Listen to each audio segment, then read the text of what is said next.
पहले आप सबसे रूबरू हूं मैं हिना जुबैर और आज खबर दोपहर में हम बात करेंगे ब्लैक फंगस की, जिसके बढ़ते खतरे को देखते हुए राजस्थान और तेलंगाना ने फिलहाल ब्लैक फंगस को एक वबा यानी महामारी करार दे दिया गया है। आज हम इसी मौजू पर बात करेंगे अपने खास प्रोग्राम खबर दोपहर में, तो चलिए शुरुआत करते हैं।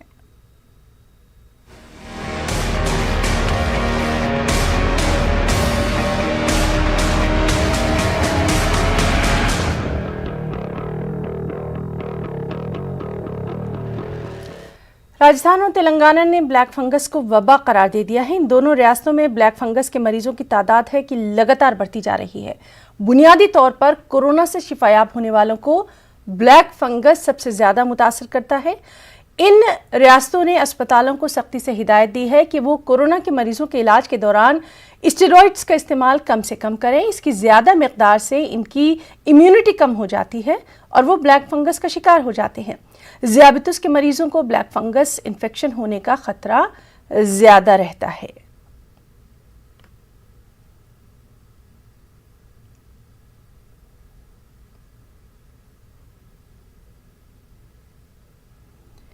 और नाज़रीन, हम आपको कानपुर के बारे में भी बता दें। कानपुर ब्लैक फंगस को लेकर जिला अस्पताल हेलियट के दावे नाकाम नजर आ रहे हैं। यहां पर तमाम दावों के बावजूद ब्लैक फंगस के मरीजों को इलाज नहीं मिल पा रहा है।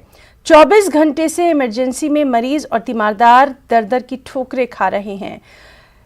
अस्पताल इंतजामिया क्या कुछ कहता है, क्या वहां पर हालात हैं, इसी के ताल्लुक से लगातार हम नजर रखे हुए हैं। अब चलिए हम शुरुआत करेंगे। हमारे साथ इस वक्त मौजूद हैं डॉक्टर संजीव सिंह यादव, जो कि सर्जन हैं और नायब सदर भी हैं IMA तेलंगाना से। डॉक्टर संजीव सिंह, आपका बहुत बहुत इस्तकबाल करेंगे न्यूज़ 18 उर्दू के खास प्रोग्राम में।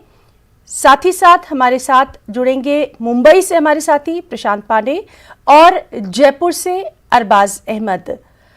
हम सीधे रुख करेंगे डॉक्टर संजीव सिंह यादव जी का। डॉक्टर साहब, आपसे सबसे पहले हम यही जानना चाहेंगे, ब्लैक फंगस एक ऐसी बीमारी का नाम जो कि धीरे धीरे एक महामारी का रूप लेती जा रही है, क्या है ये और इससे किस तरह से इंसान को बचाया जा सकता है, खासतौर पर कोरोना के इस दौर में?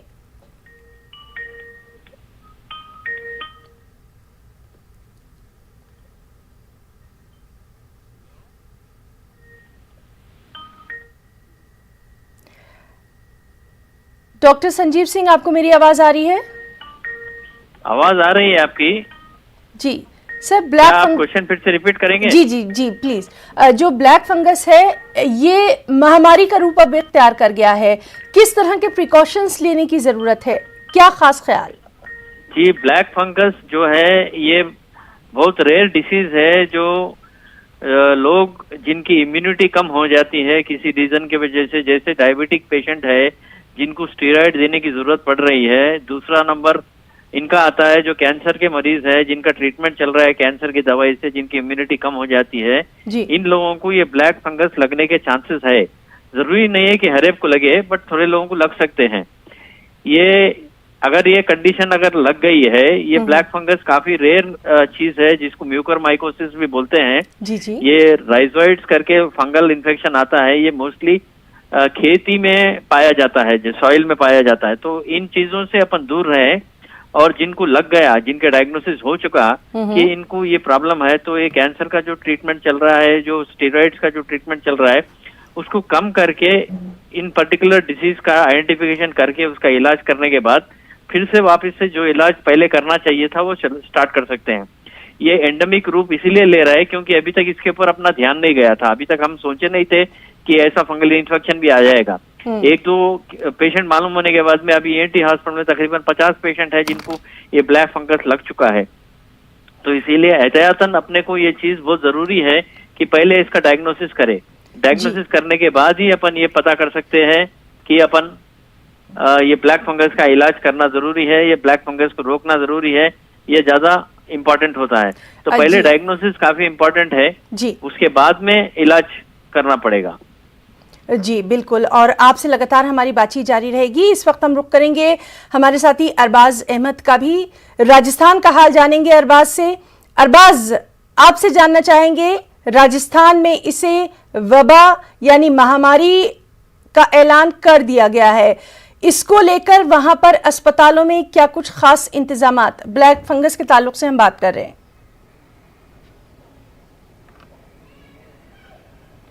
देखिए, राजस्थान के जो वजीर आला हैं अशोक गहलोत, उन्होंने इस पूरे मामले को बहुत संजीदगी से लिया और सबसे पहले कोशिश की है कि ब्लैक फंगस को वबा डिक्लेयर किया जाए, जो है पैंडेमिक माना जाए, महामारी माना जाए। लेकिन जो है हरियाणा ने भी इससे पहले ये डिक्लेरेशन किया था। राजस्थान में जो देखा जाए तो बहुत तेजी से ये मामले लगातार बढ़ रहे थे और करीब करीब 400 ऑफिशियल और अनऑफिशियल। जी अरबाज, आपके साथ हमारी बातचीत जारी रहेगी। हम फिलहाल प्रशांत पांडे का रुख करना चाहेंगे। मुंबई से प्रशांत हमारे साथ मौजूद हैं। प्रशांत, हम देख रहे हैं कि लगातार एक के बाद एक जो स्टेट्स हैं, रियासतें, वो ब्लैक फंगस का शिकार होती जा रही हैं। अभी मुंबई में कोरोना का कहर खत्म भी नहीं हुआ कि ब्लैक फंगस के मामले सामने आने लगे हैं। क्या कुछ तफसीलात प्रशांत? जी बिल्कुल, देखिए जो स्वास्थ्य मंत्री हैं राजेश टोपे, उन्होंने कल एक प्रेस कॉन्फ्रेंस करते हुए ये बात साफ कही है कि महाराष्ट्र में अब तक 1500 मरीज जो है ब्लैक फंगस के चपेट में आ चुके हैं और जिसमें से 90 लोगों की मौत भी हो चुकी है। तो ऐसे में उससे बड़ी सीरियस से लेते हुए उन्होंने कई पहल शुरू कर दी है। सबसे अहम बात उन्होंने ये कहा है कि कैसे लोगों में ये फैलता है जो कोरोना से ठीक होते हैं और जिनमें शुगर लेवल बहुत ज्यादा हाई होता है, वो लोग जो है ब्लैक फंगस के चपेट में सबसे पहले आएंगे। तो उन्हें खासा ध्यान रखने की जरूरत है। साथ ही उन्होंने बताया कि ट्रीटमेंट के क्या ऑप्शंस हैं। उन्होंने ये बताया है कि इसका इलाज जो है काफी महंगा भी होता है, लेकिन एक प्रॉपर अस्पताल में ही स्टेरॉइड के हिसाब से ही उसका इस्तेमाल किया जा सकता है। उन्होंने बताया है कि जो लोग हैं जिनके पास पैसे नहीं होते हैं, उनकी मदद जो है महात्मा ज्योतिबाई फूले इस योजना के अंतर्गत की जाएगी। अब तक मुंबई और महाराष्ट्र में ऐसे 1000 अस्पताल हैं जिसमें इस योजना को चलाई जाती है और इस योजना की जो कैपेसिटी और 1.5 लाख की है, लेकिन इसके ऊपर भी जो पैसे खर्च होंगे वो भी जो है महाराष्ट्र सरकार अपने जेब से भरेगा। सबसे महत्वपूर्ण उन्होंने बताया कि इंजेक्शन का नाम जो इसके इलाज में सबसे महंगा और इस्तेमाल करने का है, उसकी कीमत उन्होंने काफी महंगी बताई है और उन्होंने कहा है कि अगर 1500 करंट पेशेंट हमारे महाराष्ट्र में है तो एक पेशेंट को 100 इंजेक्शन देना जरूरी है, यानी 1.5 लाख इंजेक्शन की रिक्वायरमेंट फिलहाल महाराष्ट्र को है इस जो पेशेंट है ब्लैक फंगस से उनको बचाने के लिए। साथ ही उन्होंने ये भी हिंट दिया है कि वीकली जो है 200 से 400 मरीजों की संख्या में बढ़त हो सकती है, तो उसके भी ट्रीटमेंट की जो तैयारी है वो की जा रही है। सबसे अहम बात उन्होंने ये बताया कि ब्लैक फंगस को लेकर मुख्यमंत्री के साथ साथ उनकी बैठक चल रही है। साथ ही महाराष्ट्र के 17 जिलों में प्राइम मिनिस्टर खुद वीडियो कॉन्फ्रेंसिंग के जरिए जायजा लेंगे और देखेंगे क्या हालात हैं, क्योंकि जो इंजेक्शन का टेंडर है उन्होंने ग्लोबल टेंडर में रिक्वायरमेंट तो 2 लाख की मांगी है, लेकिन उतना उनको मिलता नहीं है। ये राजेश टोपे ने खुद बताया, जितना अलॉटमेंट होता है उतना ही महाराष्ट्र सरकार को मिलता है। इसलिए मुख्यमंत्री यानी केंद्र से गुजारिश करेंगे कि जो इंजेक्शन है उनको दिया जाए। जी बिल्कुल प्रशांत, और लगातार आपसे भी हम तमाम तर जानकारी हासिल करेंगे। डॉक्टर संजीव सिंह हमारे साथ मौजूद हैं। डॉक्टर संजीव, आपसे हम जानना चाहेंगे जो ब्लैक फंगस के पेशेंट्स हैं उनके साथ जो लोग हैं, यानी उनके जो तीमारदार हैं, उनकी जो देखभाल कर रहे हैं, उनको किस तरह की खास प्रिकॉशन लेने की जरूरत है? क्या इसमें इन्फेक्शन का खतरा उनको भी लग सकता है? इसके बारे में भी आपसे डिटेल्स चाहेंगे। जी मैडम, ऐसा है, ब्लैक फंगस एक फंगल डिसीज है जो एनवायरनमेंट में रहता है, मतलब अपने जो आसपास में जो एनवायरनमेंट है इसमें मौजूद रहता है। ज्यादातर इसका प्रेजेंस इंसान में आने के बाद में स्प्रेड होने के चांसेस इसीलिए होते हैं क्योंकि इंसान छींका या खांसा तो इसके वजह से इसके जो म्यूकर पोर्स रहते हैं वो पोर्स जो है वो हवा में उड़ सकते हैं और किसी जो आजू बाजू आदमी को भी इन्फेक्ट कर सकते हैं, बट हर एक को इन्फेक्ट नहीं करते। आजू बाजू आदमी की अगर इम्यूनिटी कम है, उसकी ताकत अगर कम है तो उनको इन्फेक्ट होने के चांसेस रहते। इसीलिए जैसा आपको ताकीद किया जा रहा है कि आप हर वक्त मास्क लगा के रहिए, डिस्टेंस मेंटेन करिए, हो सके तो ये ऐसे पेशेंट के सामने स्क्रीन शील्ड रहता है एक सामने, वो शील्ड पहन के उनके साथ में ट्रीटमेंट करने में कोई दिक्कत नहीं रहती, क्योंकि साथ ही साथ इनको कोरोना भी रह सकता है। तो इसीलिए डबल प्रिवेंशन ज्यादा इंपॉर्टेंट है। ये प्रिवेंशन करने की वजह से साथ वाले लोगों को लगने के चांसेस कम रहते। बाकी वैसे कैंसर और जो डायबिटिक पेशेंट है उनको और ज्यादा एहतियात करना चाहिए, कि ये इन्फेक्शन स्प्रेड ना हो, तो वो लोग भी अपना मास्क लगा के रखे। और मास्क ये ऐसा है, आजकल लोग मास्क लगा रहे महीने महीने, 2-2 महीने, 3-3 महीने लगा के रखते हैं। ये मास्क सिर्फ लिमिटेड टू यूज, जैसा अगर वो गीला हो गया मुंह के अंदर, जी कभी किसी को बात करने के तरफ से थूक निकल सकता है, तो इमीडिएटली इसको डिस्पोज करके फ्रेश मास्क यूज करना चाहिए। लोग 6-6 महीने तक मास्क यूज कर रहे हैं, बोल रहे हैं कि हम पहन रहे हैं, ये भी एक रीजन है जो स्प्रेड होने का चांस है। जी, बहुत अच्छी बात आपने ये बताई है कि मास्क के इस्तेमाल में उसकी टाइमिंग का खास ख्याल रखना है। और हम एक बार फिर से अरबाज अहमद का रुख करना चाहेंगे। अरबाज, राजस्थान में अस्पतालों में ब्लैक फंगस को लेकर क्या कुछ खास इंतजामात?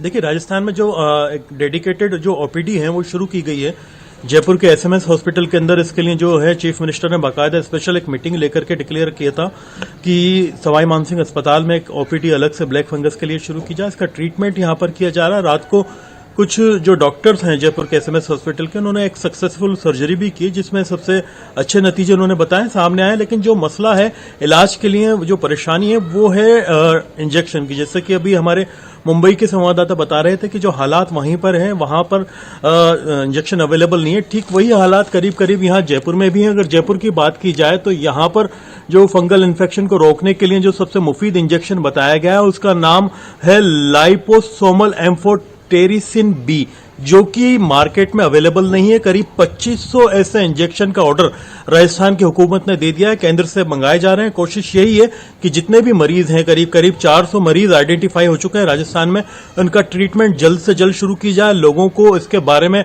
जो है ज्यादा बेदार किया जाए, उन्हें समझाया जाए कि कैसे जो ये फंगल इन्फेक्शन है आगे बढ़ता है, कैसे इससे परेशानी होती है, कैसे लोगों को अपना एहतियात बरतना चाहिए। देखिए, राजस्थान में जो ऑक्सीजन कंसंट्रेटर है उसका बड़े पैमाने पर ऑर्डर किया गया था। रात को मुख्यमंत्री अशोक गहलोत ने भी इसका अलग से रिव्यू किया और इन पॉसिबिलिटीज को खंगालने के लिए कहा है। उन्होंने कहा है कि अभी ये नहीं कहा जा सकता कि जरूरी नहीं कि यही इसके लिए जिम्मेदार हो, लेकिन पहले ये चीजें इतनी ज्यादा सामने नहीं आ रही थी। लेकिन जो ऑक्सीजन कंसंट्रेटर मार्केट में अवेलेबल थे, उन्हें जब परचेज किया गया, लोगों ने उसका इस्तेमाल किया, तो आसपास की जो आबोहवा से उन्होंने ऑक्सीजन बना करके लोगों को सप्लाई किया। हो सकता है इसमें कुछ पॉसिबिलिटीज हैं कि इन्हीं इलेक्ट्रॉनिक इक्विपमेंट्स का उसमें काफी अहम रोल रहा हो। और जो फंगल इन्फेक्शन को जिस हिसाब से यहां पर ऐसा एटमॉस्फेयर मिला है कि जिससे बहुत ज्यादा उसको देखा जाए इन्फेक्शन का मौका मिला, और खासतौर पर जो डायबिटीज के मरीज हैं उनको ज्यादा ये केसेस बढ़े हैं, तो इस पर स्टडी की जरूरत है और ज्यादा लोगों को समझाइश की जरूरत है।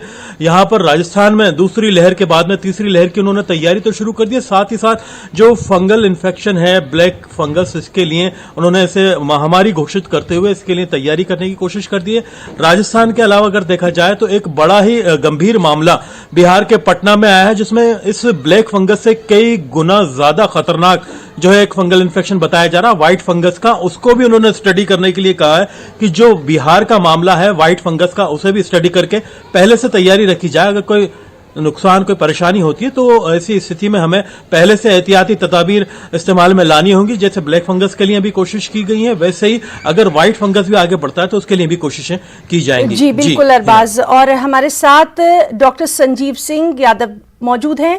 डॉक्टर संजीव जी, आपसे हम ये जानना चाहेंगे, इसको पहचाने कैसे, एक आम आदमी इसको कैसे पहचाने और इसके लिए फौरी तौर पर वो क्या प्रिकॉशन ले? जी, ये जैसे आपको पहले बताया है कि डायबिटिक पेशेंट है, इम्यूनो कॉम्प्रोमाइज पेशेंट है, जिनका लंग ट्रांसप्लांट या लिवर ट्रांसप्लांट हुआ है, जो कैंसर का इलाज कर रहे हैं, जिनको बीपी ज्यादा है, जिनको कोविड है, जिनको अदर कंडीशंस है, इनको लगने के चांसेस बहुत है। बट इसकी पहचान अपने फेस पे एक तरफा दर्द, ये बहुत इंपॉर्टेंट फैक्टर है। कभी भी आप एक तरफा दर्द होता तो आप समझते हैं उसको मैंने कुछ प्रॉब्लम हो गया ब्रेन की तरफ से, या नहीं तो दांत का प्रॉब्लम हो गया, या नहीं तो आपका एक तरफ नाक बंद हो गया या आंख में इन्फेक्शन हो गया। इस चीज को आप निगलेक्ट मत करिए। ये चीज एक बार आने के बाद में अगर 2-3 बार आए तो फिर आप ENT डॉक्टर के पास जाके जरूर चेकअप कराइए। कभी कभी क्या होता, मुंह के अंदर, दांत के पीछे या नाक में पीछे के तरफ या कभी आंख में ये इन्फेक्शन फैलने की वजह से इसका ये दर्द का सिम्टम स्टार्ट होता है। ये दर्द को नेग्लेक्ट नहीं करना चाहिए। दूसरा, हल्का हल्का बुखार आएगा पेशेंट को, हल्का हल्का बुखार आएगा। हल्का हल्का बुखार जब बढ़ेगा जब ये इन्फेक्शन काफी स्प्रेड हो जाएगा। जी जब तक आपका जो कंटिन्यूअस दर्द है वो दर्द बढ़ते जाएगा। तीसरी चीज है स्वेटिंग, जो पसीना आता है वो काफी आता है इसके वजह से। दूसरा, ये दांत में दर्द होना, ये गले में दर्द होना, ये सोर थ्रोट जिसको खराश बोलते हैं, ये सिम्टम्स के वजह से आपको ये प्रॉब्लम हो सकता है, क्योंकि आजकल ये प्रॉब्लम ज्यादा है, इसीलिए ये प्रॉब्लम हो सकता है करके आप एक ENT स्पेशलिस्ट या आई स्पेशलिस्ट या डेंटल स्पेशलिस्ट को भी दिखाकर या फिजिशियन को दिखाकर इसका टेस्टिंग कराइए। अगर ये म्यूकरमाइकोसिस पॉजिटिव है देन उसका इलाज इमीडिएटली स्टार्ट करना पड़ता है। जैसे मेरे पुराने दूसरे स्पीकर भी बोल रहे थे, जी जी ये इंजेक्शन महंगा नहीं है। इंजेक्शन क्या है, ये लिमिटेड यूज के लिए बनाया गया है। ये इंजेक्शन की इतनी जरूरत पड़ती बोल के अभी तक मेडिफार्मा इंडस्ट्री को नहीं पता था, अभी इसकी जरूरत ज्यादा पड़ गई, इसीलिए इसको प्रोड्यूस करना उतना आसान नहीं है, इसीलिए इसकी किल्लत लग रही है, इसलिए ये मिल नहीं रहा है। ये इंजेक्शन की आज अपने को वैल्यू मालूम पड़ी, पहले ये skin specialist dental doctor use करते थे, बट कितना 2-3 करोड़ में एक पेशेंट की यूज करने की जरूरत पड़ती थी, बिल्कुल। अभी ज्यादा हो गया, इसके वजह से इंजेक्शन नहीं मिल रहा, बट मोस्ट प्रोबेबली आने वाले दिनों में इंजेक्शन जरूर उपलब्ध हो जाएगा। जी बिल्कुल, आपने ठीक कहा कि चूंकि धीरे धीरे बीमारियां सामने आ रही हैं तो थोड़ा टाइम तो लगेगा, और हम सबको भी ये चीज समझना पड़ेगी कि मेडिकल के लोग इस सिलसिले में काम कर ही रहे हैं। डॉक्टर संजीव जी, आपसे ये भी जानना चाहेंगे, ये भी बातें सामने आ रही हैं कि कहीं बहुत ज्यादा जो लोग स्टीम ले रहे हैं, क्योंकि अक्सर लोग डर की वजह से भी एक्स्ट्रा करने लगते हैं प्रिकॉशन, कुछ लोग जो हैं वो एक्स्ट्रा दवाएं लेना शुरू कर देते हैं, इस तरह की चीजें भी नुकसानदेह होती हैं। हमेशा एक मेडिकल एडवाइस बहुत जरूरी है, इस बारे में कुछ कहना चाहेंगे? देखिए, स्टीम लेना गलत बात नहीं है, बट दिक्कत क्या है, आप पानी क्या डाल रहे हैं। आप नॉर्मल टैप वाटर लेके स्टीम ले रहे हैं, जी जी टैप वाटर में बहुत से टाइम आपको बैक्टीरिया, फंगस, वायरस होने के चांसेस रहते हैं जी। इसके वजह से ये डायरेक्ट आपको ये जो एरिया है फेस का, जहां मैं दिखा रहा हूँ, आधे नाक से ठुड्डी तक, ये बहुत डेंजरस एरिया है, क्योंकि ये पैरानाइसल साइनस मतलब डायरेक्ट ब्रेन से कनेक्ट करता है। तो यहाँ अगर इन्फेक्शन आ गया तो डायरेक्ट आपके ब्रेन में जाने के चांसेस रहते हैं। ये danger area of the face करके लेबल किया गया है because of the direct connection, ये नाक के थ्रू ब्रेन के अंदर पैरानाइसल साइनस से ब्रेन के अंदर तक जाता है। तो इसीलिए स्टीम लिए जब आप पहले पानी को उबालिए, उबाल के उसको स्टीम लीजिए, और जो ऑक्सीजन कॉन्सेंट्रेटर्स है, जो ऑक्सीजन मशीन से उसमें भी जो पानी डालते, अभी क्लियर कट गाइडलाइंस आ गई कि डिस्टिल वाटर यूज करना है, तो ऑलरेडी स्टेराइल वाटर यूज करना है। स्टेराइल वाटर यूज करने से इसकी डिसीज इन्फेक्शन जो आने के, बैक्टीरियल या फंगल इन्फेक्शन है, आने के चांसेस कम होते हैं। आप स्टीम लीजिए, डेली लेने की जरूरत नहीं है। आपको अगर ऐसा लगा कि आपको सर्दी हो रही है, आपको अगर ऐसा लगा कि आपको बुखार कैसा महसूस हो रहा, आपको ऐसा लगा कि आपके नाक में कुछ रुक गया है, तो स्टीम लेने का फायदा होता। ये स्टीम ज्यादा लेने की वजह से अंदर के जो लेयर है वो लेयर में सूजन आ जाती है। सूजन आने के बाद में उसका जो नॉर्मल प्रोटेक्टिव एक्टिविटी चला जाता है, वो प्रोटेक्टिव एक्टिविटी चले जाने के बाद में इन्फेक्शन बढ़ने के चांसेस बढ़ते हैं। तो ये कंटिन्यूस स्टीम, अभी मेरे पास बहुत से पेशेंट आते हैं, काढ़ा पिए सर हमने 15 दिन, हम ये अदरक लहसुन सब मिला के पी रहे हैं, उनको पेट में गैस्ट्रिक अल्सर हो गया है, पेट में ज्यादा प्रॉब्लम हो रहा है, लूज मोशन हो रहा। एक्सेस में कोई करने की जरूरत नहीं है, जो नॉर्मल एक्टिविटी है वो नॉर्मल एक्टिविटी मेंटेन करिए। Best thing is prevention. Mask लगाइए, single mask, double mask, depending on आप कहाँ जा रहे हैं। आप गार्डन में वॉकिंग करने जा रहे हैं, वहां पे म्यूकोरमाइकोसिस होने के चांसेस है, इसीलिए डबल मास्क लगा के जाइए। ये प्रिवेंशन ज्यादा जरूरी है। एक्सेस प्रॉब्लम क्रिएट खुद से बॉडी को मत कर लीजिए अनलेस आपको एडवाइस नहीं किया गया। जी डॉक्टर संजीव जी, और बहुत अहम जानकारी आप हमारे तमाम नाजरीन तक पहुंचा रहे हैं, और बहुत सारे हमारे नाजरीन के मसले इससे हल हो रहे हैं। प्रशांत, मुंबई में हम देख रहे हैं कि 1500 से ज़्यादा इसके मामले सामने आए हैं, और अब तक जो कई लोगों की मौत की भी खबर आ रही है। कहीं ना कहीं अब मुंबई में, महाराष्ट्र में भी अगर हम देखें तो ब्लैक फंगस को लेकर अलर्ट हो जाना चाहिए तमाम लोगों को, सरकार की तरफ से भी खास इंतजामात। जी बिल्कुल, देखिए यही पहल जो है अब सरकार की तरफ से की जा रही है। जिस तरह से मैंने पहले बताया कि स्वास्थ्य मंत्री राजेश टोपे ने ये बातें जो है प्रेस कॉन्फ्रेंस लेकर लोगों तक पहुंचाने की कोशिश की है, साथ ही उन्होंने सोल्यूशन भी बताया है। एम्फोटेरेसिन बी, ये जो इंजेक्शन है ये उनके पास अवेलेबल नहीं हो पा रहा है, और यही इलाज के लिए इस्तेमाल करना है, क्योंकि 1500 पेशेंट महाराष्ट्र में है, उन्होंने आंकड़े बताए, जिसमें से 90 लोगों की अभी तक मौत हो चुकी है। यानी कुल मिलाकर देखा जाए, एक तरफ कोरोना की तीसरी लहर की जो बातें भी चल रही थी उसे भी लेकर राजेश टोपे ने कल कहा कि तीसरी लहर जो आएगी वो जुलाई एंड अगस्त तक आ सकती है और जिसमें छोटे बच्चे जो है उसके चपेट में आएंगे।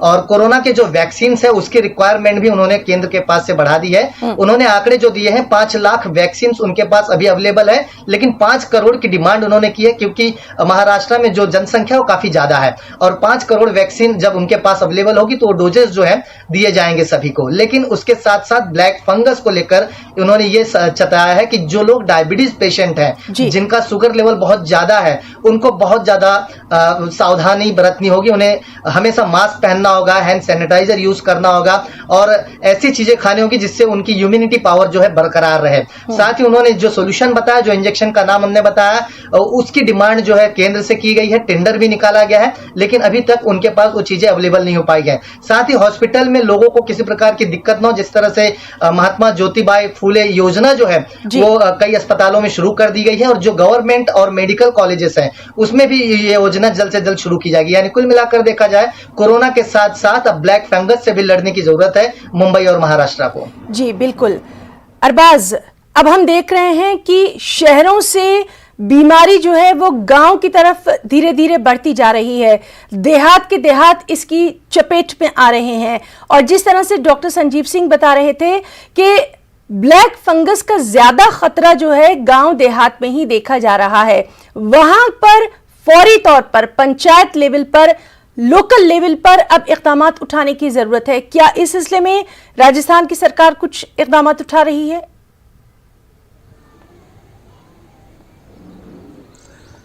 देखिए, राजस्थान की जो हुकूमत है उसने इस पूरे मामले को बहुत प्रायोरिटी पे लेते हुए, बहुत संजीदगी से लेते हुए उन्होंने क्या किया है कि जो राजस्थान के पंचायत स्तर के जो इलाके हैं, खासतौर पर जो देहाती इलाके हैं, वहां पर इन चीजों की मुनादी करवाना शुरू कर दिया है क्योंकि खेती किसानी करने वाले बहुत ज्यादा लोग राजस्थान में हैं।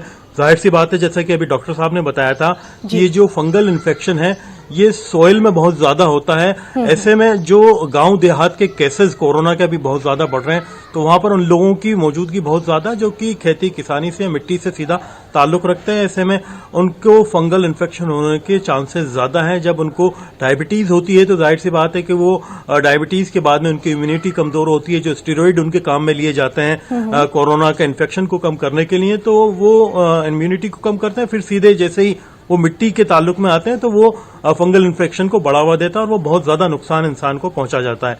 ऐसे में जो राजस्थान के केसेस अभी देहाती इलाकों में बढ़े हैं, उनके लिए जो राजस्थान के वजीर सेहत हैं रघु शर्मा, उन्होंने बाकायदा अलग से जो है उन तमाम जो नुमाइंदों से बातचीत की है जो कि गांव से ताल्लुक रखते हैं। पंचायत स्तर पर जो सरपंच है उनसे भी बातचीत की गई है, वहां तक ये मैसेज पहुंचाने की कोशिश की गई है।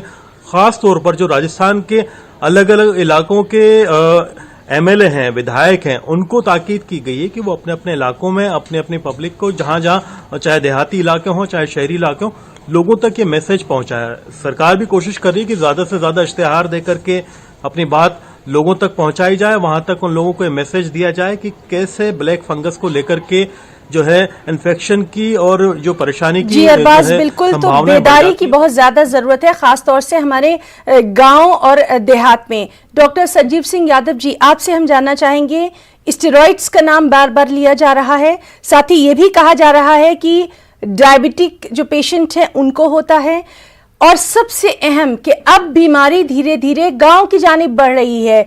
क्या कुछ खास प्रिकॉशंस लेने की जरूरत है? हमारे इस चैनल के जरिए आप क्या कुछ एडवाइस, क्या कुछ मैसेज देना चाहेंगे?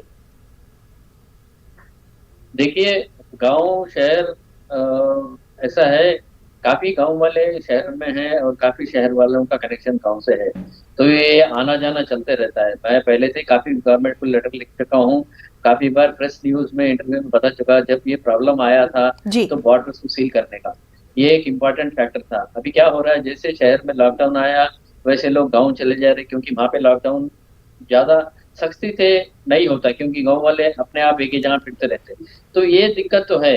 रही बात प्रिवेंशन की, अभी जो खेती में काम कर रहे हैं, जो जिनको गार्डनिंग का शौक है, जिनको हॉर्टिकल्चर का शौक है, वो लोग फुल स्लीव का ड्रेस पहन के और ग्लव्स और ये जो रबर के बूट्स आते हैं काम करने के, उसको पहन के ही काम करना ज्यादा जरूरी है, साथ ही साथ मास्क जैसा लगाना। ये नहीं करोगे तो इन्फेक्शन स्प्रेड होने के चांसेस काफी है। ये this is the best way. आप जब भी काम को जा रहे हैं तो वो काम के हिसाब से आप अपना ड्रेस पहनिए। आप बनियान पहन के, नॉर्मली बहुत से बार देखा गया कि खेत में बनियान पहन के चले जाते हैं, लुंगी पे चले जाते हैं, फिर उसके बाद ग्लव्स का प्रोटेक्शन नहीं रहता, मास्क नहीं पहनते हैं। आप रेगुलर रूटीन में, आज रेगुलर रूटीन का काम सही है, बट इसके लिए एहतियात करना काफी जरूरी है। जितना हो सके अपन इस बॉडी को पूरी तरह से कवर करके जाइए। सर पे टोपी भी पहनिए, जूते भी पहनिए, पैंट भी पहनिए, फुल स्लीव का शर्ट भी पहनिए, ग्लव्स भी पहनिए। मास्क और पूरा लगा के काम करने की वजह से इसका प्रिवेंशन हो सकता है। एक बार ये आ गया और अंदर बॉडी में स्प्रेड हो गया तो मैं थोड़े सर्जरीज देखा हूँ यहाँ हमारे ENT सर्जन तकरीबन आधा बॉडी का पार्ट निकालना पड़ रहा है, ब्रेन तक जाके डैमेज हो रहा है।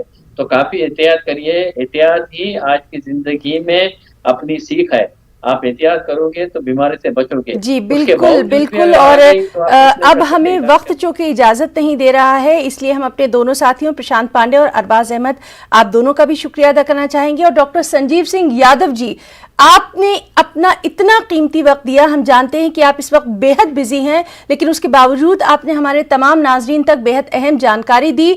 तहे दिल से आपका शुक्रिया अदा करना चाहेंगे। हमारी पूरी न्यूज़ 18 उर्दू की टीम आपका बहुत बहुत शुक्रिया अदा करना चाहेगी। और नाजरीन, आज के खबर दोपहर में फिलहाल इतना ही। आदाब।